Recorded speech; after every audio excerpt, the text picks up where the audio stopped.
So, hello, people, and hello, Barbara McVeigh.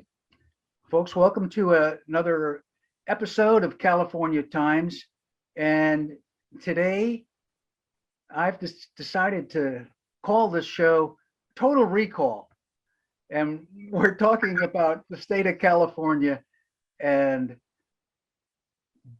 Barbara McVeigh, a film producer, educator, and writer. And now you are also someone who would like to be governor. Is that right, Barbara? I'm willing to put my name in the hat and go for it. It's time for a new generation to step in, Guy, and we have some big issues that we need to confront. I'm ready to put my time, my energy in, and I don't know, can it get worse than it is? That's my first question. And I think this is a time of renewal. This is a time of renewal. This is a time of hope. This is a time of inspiration. And I want to bring a positive energy, a positive spirit into this time right now. And I'm ready for it. And I think most people are ready for that too. Well, I agree. And for the next 20 something odd minutes, you will be our governor. And I'll ask you some questions. I look forward to it. Okay, so why don't you tell folks a little bit about Barbara McVeigh? What have you been doing? Tell us some of your story. Oh, well, thank you so much again for having me on your show. And I love this state of California. I love your bear. I'm just looking at your bear and thinking, this is my home. I was born here. I guess it's been about 3 or 4 generations of my family here in California. And, like many people, I've done a lot of different things in my life. And it's been a journey, as we're all on a journey. And we're up to some big challenges right now. And I feel very deeply that it's time to be bold, it's time to be courageous, and it's time to do the unthinkable. I'm here as a regular person, just like so many of us here, working class people, teachers, artists, and it's time for us to get into the game. It's time for us to stand up for each other. And I think if I could get in there as governor with the support of the people, it will be a message to the rest of the people in this state that we matter, that it is time for us to take lead. It is time for us to make policies that work for us, not for the billionaires, not for the millionaires, not for the people who have so much, but for the people who are actually passionate about what they do, not just what they do, but what they do for other people, right? And try to change the dial about what is value. Is it about making money and hoarding so much money, or is it really about those who are in service to other people? And I want to be that voice. I want to get in there and I want to support those people, because I see so many people running around, Guy, putting in their time and not getting that recognition, right? Why is that? Why do we focus so much on the bad guys when we have so many of the good people, men and women? I say guys as, collectively, but and I'm drawn to this for a very deep reason, as many people are when they, do something where it's new and they're just saying, you got to go for it. And it really stems back to one night 40 years ago on August 3rd, 1981, when I trembled all night long. I was 13 years old, waiting for the FBI to come arrest my father. That terror that night was the beginning of my awareness of our country. I'm white, I speak English. What happened?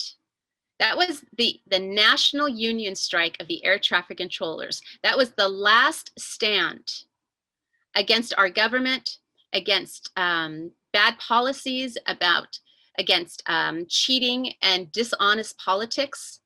Most of those who stood in that strike that my family stood in were Vietnam veterans. I mean, they were our family friends. That's who I grew up with. I got to see mostly guys who went through horror, and then get their lives together with their families. And these were our family friends. become air traffic controllers like my dad, who was also a veteran, not Vietnam, but he was a veteran, a Navy veteran. And they stood up to President Ronald Reagan for 3 days illegally. We nearly shut down the US economy. we were bold. We were bold. Why? The newspapers lied. Boy, did they ever. And that was another education that I got at age 13, Guy. We were the bad guys. Do you know what we were standing for? I remember my dad sitting in the armchair as we watched the news and Reagan standing on his podium on the big TV screen. My dad said, you know, I am standing for honesty in politics and fair wages. That is what I am standing for. We were lied to as a union. Reagan had coerced them, had lured them into really supporting him. In fact, my dad's union was one of the first big unions to endorse him, which drew all the other unions in. Say that again. Your dad's union? My father's union. That endorsed Reagan. Yes, because he said he was going to do so many things for the union. He came in as the union president, if you remember. No, I don't remember that at all. Oh, he sure did. He said it in a great speech with the American flag waving behind him, that, you know, hey, there has never been a presidential candidate who has been a union leader, because he had been in one of the acting guild, one of the unions for, the Hollywood actors, right? I later learned that he was actually a snitch. Peter Coyote told me that one. So, but, you know, politics can get bad. And the air traffic controllers have been fighting for about 30 years for better contracts and better working conditions. They were really standing up for the American people. They really were. We got smashed, Guy. My dad lost his job. He was considered a federal criminal. We went in about 10 years of really hard financial, emotional turmoil. You know, I wrote a book about this. It's called Redemption, How Ronald Reagan Nearly Ruined My Life. And I really put it all out there. I hide nothing as much as I can, really, to be honest with what that journey was like. And I really went through an incredible journey, probably about a 30-year journey following that, because I always asked the question, what happened? And I actually went against my father for many years because I believed he, by choice, ruined our family. My college money was gone. My guitar lessons were gone. It was survival.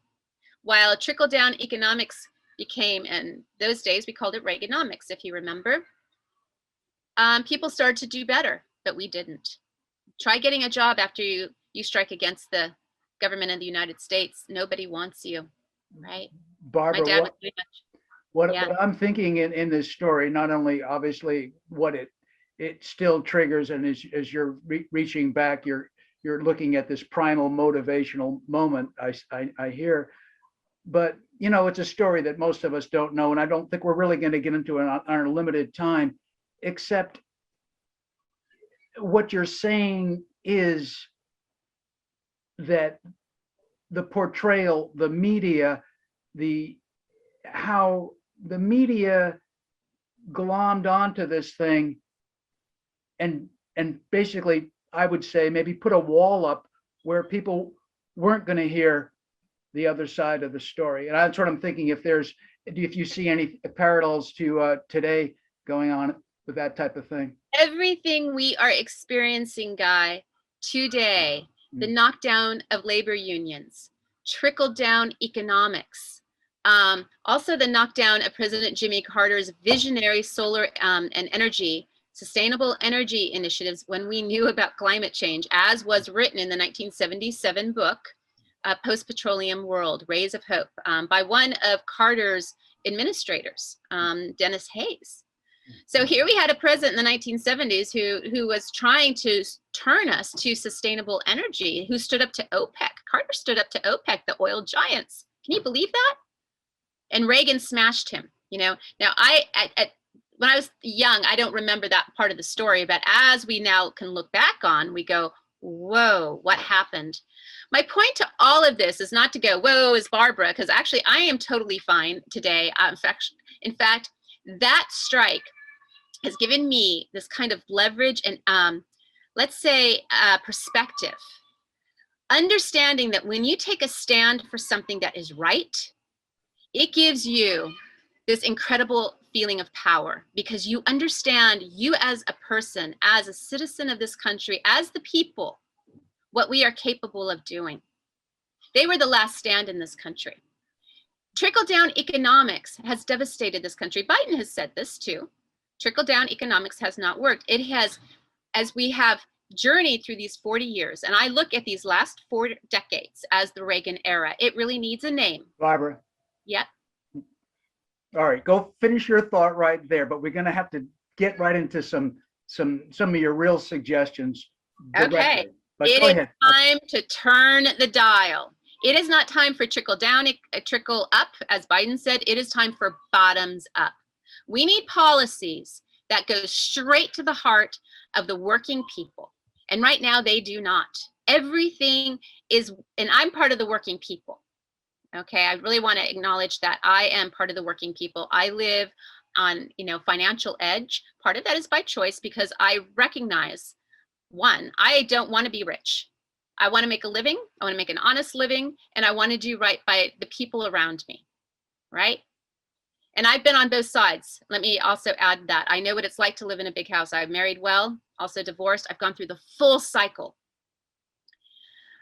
But I came from middle class, and we have lost our middle class today. The middle class has gone. I work with the homeless people today, and so many homeless people, and a lot of them are really smart. They've gotten knocked down and thrown down. The wages people make today, we should all be out in the streets protesting. This is unacceptable. And somehow, Guy, we have accepted things. It is outrageous.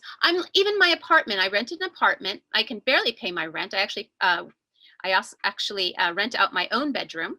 I have 2 kids, in order to make a living and continue doing the work that I want to do as a teacher and also as an artist, which is all good work. It's all good messaging, working with amazing people environmentally, also with artists too. People like, the guitarist of Harry Belafonte, who stood for us. Harry Belafonte stood for us. He's still alive. Why aren't we talking about Harry Belafonte and his work with MLK? How has he disappeared from our modern day narrative, right? But all right, now, Barbara, the money that I pay and you pay and we pay as renters, right? We can't deduct it as a business, because if we work in our own home, unless you're a homeowner, you don't get to deduct space. You don't get to deduct like you can as a homeowner. All of our policies are there to protect the people with the big money. All right, give me a concrete thing right off the top of your head that you would do to make an effect on what you're just describing. One of the things is unionizing. We need somebody behind the unions who can help uplift the unions. What unions? All unions? Working unions, to incentivate people to recognize that they need to stand for themselves. You need somebody in politics who says, this is what needs to happen, right? And that I got your back. I have your back.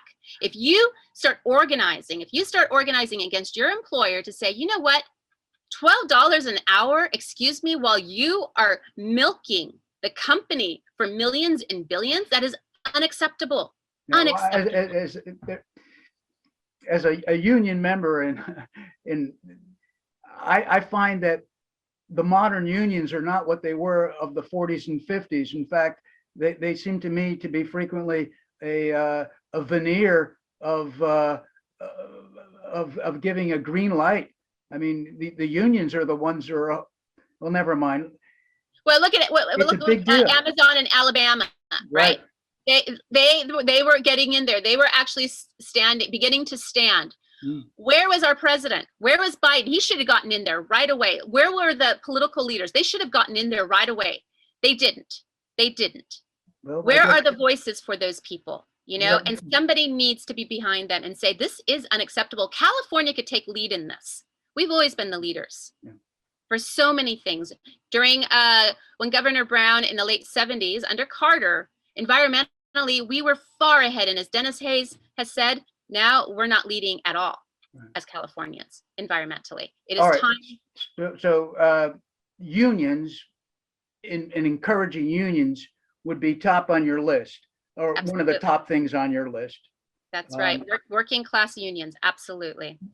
what do you see more in terms of um, rescuing the middle class? Because I agree with you. I feel that there's a very strange and kind of bizarre notion of where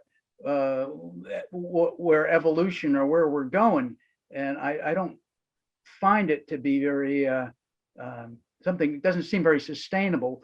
Yeah. Tell anything more. Where else would you to take On both sides. If you do business in California, you're going to give fair wages. We're going to start with California. We're going to show that if you do business in California, it needs to be a fair shake.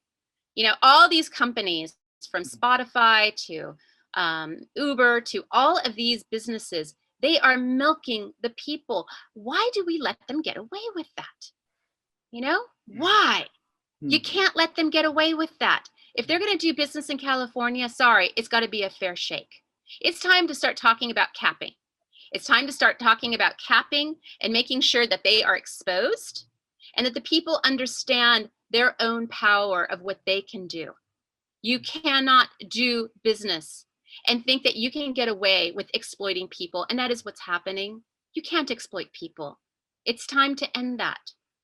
And I would be that voice to be dominantly with my, especially with my family background. We were the last big union. The last one that stood up, was willing to lose everything, which we pretty much did. And that story is still coming out of film. Our story is coming out next month, August 3rd, our 40-year anniversary of that strike, to show the lying that happened. Also with the media. The media needs to be held accountable.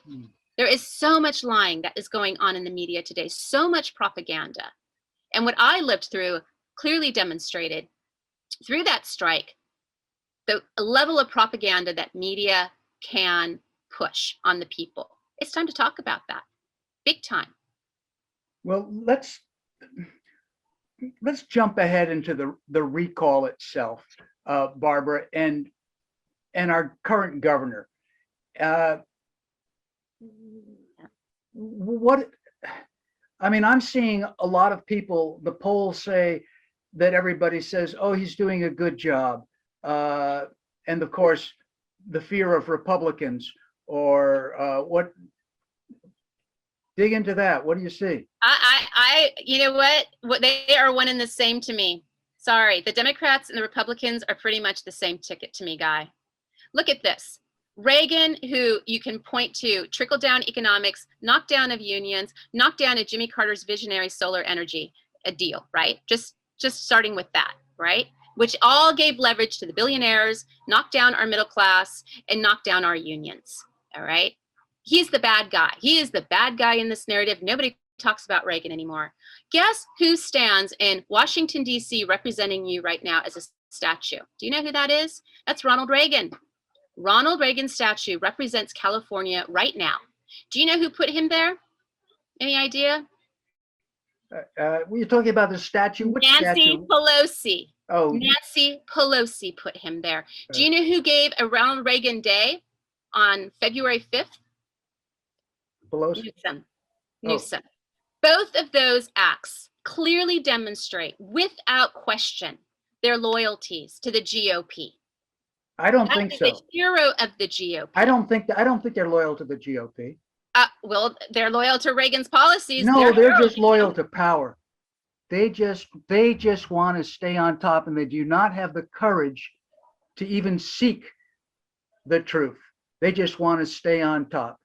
They will use, they're not loyal to the GOP. They want the GOP under their thumb. They'll use the GOP. They have been leveraging the GOP to their benefit, pointing the finger at the GOP while they follow through with the same kind of spirit as the GOP. It's big money. Well, it's even worse, Barbara. Yeah. It's even worse. It's time to end it. It's time to end it. Okay. To me, Guy, this is a 40-year narrative, and it's time to end it. Yeah. What do you know about the latest recall change that's going on with the recall? Oh, by the way, it's going to cost you $4,000 or something like that, and 65 signatures and 5 years of tax reform for anybody. 2003, 133 people ran for this office. I'm all for all of them, and you too. But the legislature just approved a bill on Monday that has moved up the recall. Now, last year, the legislature approved a bill that slowed it down, and that was because one Democratic state senator was being recalled, and they thought that was a good idea. Let's have the election 1 year after the voters vote. But now it could be within 30 days after. I mean, it's crazy. This marks the second time Democrats are changing the rules in hopes of helping their own. 4 years. Anyways, the changes gave voters the recall petition 30 business days. Never mind. Blah, blah, blah. But it's one party rule is not good. Not good. You know, the angelic party quickly, never mind. But Barbara, you tell me more. What's so interesting, Guy, is that is all the information we're getting on mainstream media. They're playing us. They are so playing us. If you talk to people and you go deeper, you start to see, actually, not to say I love the GOP, but there isn't happening because a younger generation is coming in. Are understanding we're at a crisis right now. This is, I mean, we got a major, this has got to be the hot topic, something that has completely gone away from our radar this past year. You know, we are in deep trouble. Shift back. So with that, on the recall, there was, I've actually had a lot that has a, let's see, what's the word? I haven't been in big favor of the recall because I think it's got to go deeper. And a lot of this is reactionary. What Newsom has done this past year, I would very much disagree with the way that everything got rolled out this past year. So I think that's going to bubble up a lot of interesting conversations during this recall. But I am in favor of running next year. Let's give the time to the voters. Let's give time to the candidates, the other candidates too. I mean, I think this needs to be fair. I'm going to be fair with that. I'm interested in hearing the other candidates too for next year. But yeah, it is a lot of money. And boy, we have to think about that. But right now, Guy, the most important topic before we all fry like they are doing in Oregon and Washington and Canada, we got to get on topic to what is the most essential thing right now. And that is who can get in there and unite the people. I want to say, forget the 1%. We are the 99%. We are the ones who can make the change. We are being divided, right, left. And when it's not even ultimately a right-left issue, it is a the people issue. That is the division. That is the ultimate division. And we keep getting separated on every single level. We got to outsmart them. We have to unite as the people, and recognize we are the power. We forget that. We are the power, but we got to unite with one another. We got to stop yelling at each other and pointing fingers at blame, because that's being used against us. That is for the elite. Let's call it the elite and the people.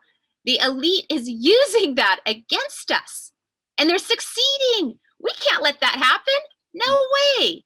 We got to bring our differences together and go, you know what? We are the 99%. We're going to watch out for one another. And that starts within our own communities. It's got to start right in the communities. So I, as an act of just trying to show, right? Words are cheap. You got to show what you can do. What can you do?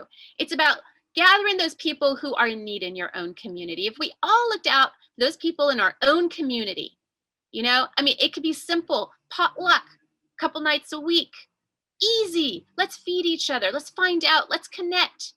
The older people in our communities, we got a big community. It's the baby boomer generation. They are all getting, older. They are going to need support. The young children are coming into this frightening world. We, as the adults, have to take responsibility for that. We are responsible for that. Can you look at a child's eyes and go, wow, kid, I am so sorry? Are we going to say, whoo, got out of this one alive? What kind of attitude are we going to have? Are we going to be selfish, or are we going to be generous and show our kids what we are capable of as adults? We are the adults. Let's get on. Let's start the game. We've done this before. I'm not a baby boomer. I was born in 68, but my brother and sister, they're a bit older than me, and I grew up with the culture, right? We've done this before. Come on. This is the last stand. We got everything behind us to make this happen. It's about spirit. And if someone can get in there and say, hey, we did it. My family did it. And look at me smile today. Because I get to look at everybody in the media and say, you know what? We were willing to go all the way. And we did. We did. And we get to tell that story. And I'll tell you, storytelling is one of the most empowering things to do because you feel it. You know, you feel it. And this is our time right now to feel it. No more division. All or nothing. And we can do that and transform and like look at our kids in the face and say, kiddos, you try that one when you get older. Thank you, Barbara. That's like, it's exactly the power statement that we need. We're all part of a circle.